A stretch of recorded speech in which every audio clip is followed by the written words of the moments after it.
In this example, an electric dipole with dipole moment 4 into 10 raised to power minus 9 coulomb meter is aligned at 30 degree with the direction of uniform electric field of magnitude 5 into 10 raised to power 4 Newton per coulomb. Calculate the magnitude of the torque acting on the dipole. हमें पता है कि अगर कहीं पे uniform magnetic field होती है, यहाँ पे अगर मान लीजिए ये यूनिफॉर्म मैग्नेटिक फील्ड की वैल्यू है आपके पास, ये आपने बनाई यूनिफॉर्म मैग्नेटिक फील्ड ई, इसकी डायरेक्शन ये है, और यहाँ पे इसकी वैल्यू भी दी हुई है आपको.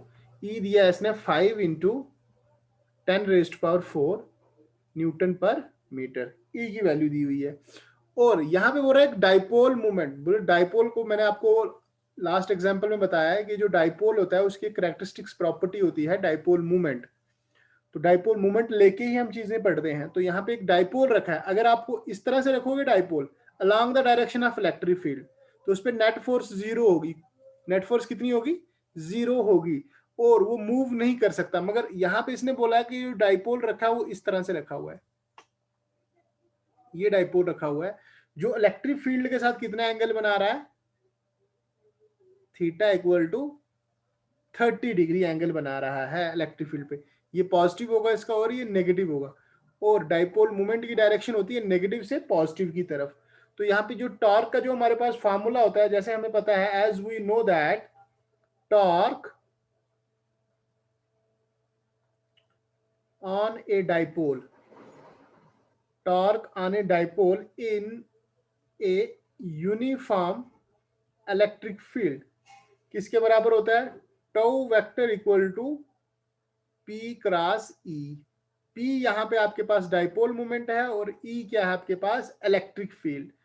तो अगर इसकी मैग्नीट्यूड की बात करूं तो मैं लिख सकता हूं यहाँ पे P E sine theta, cross product को हटा के साइन थीटा. तो थीटा की वैल्यू है आपके पास, पी की वैल्यू है, ई की वैल्यू है, तो आपके पास यहाँ पे आंसर आ जाएगा.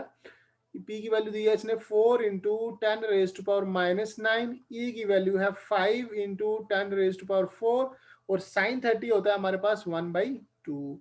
ये 2 इसके साथ कट गएगा, 5 2 10 हो गया. तो यहाँ पे आपके पास 10 की पावर आ जाएगी 10 raise to power minus 4 newton metre.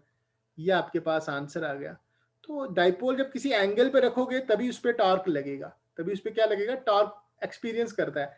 अगर मान लीजिए यूनिफॉर्म इलेक्ट्रिक फील्ड है आपके पास इस तरह से, और इस यूनिफॉर्म इलेक्ट्रिक फील्ड में अगर आप डाइपोल की डायरेक्शन ये रखोगे, तो डाइपोल की डायरेक्शन ये इसका नेगेटिव है, ये इसका पॉजिटिव है, तो पॉजिटिव चार्ज को फोर्स लगेगी इलेक्ट्रिक फील्ड के डायरेक्शन में, नेगेटिव को इस तरफ लगेगी. तो ये फोर्सेस क्या है? इक्वल और अपोजिट है, और along the axis of dipole है. मगर यहाँ पे इस पॉजिटिव को फोर्स लगेगी इस तरफ क्यू ई, इस नेगेटिव को फोर्स लगेगी इस तरफ क्यू ई. तो ये दोनों फोर्सेस एक कपल क्रिएट करेंगे, क्योंकि दोनों फोर्सेस इक्वल हैं और अपोजिट डायरेक्शन में है.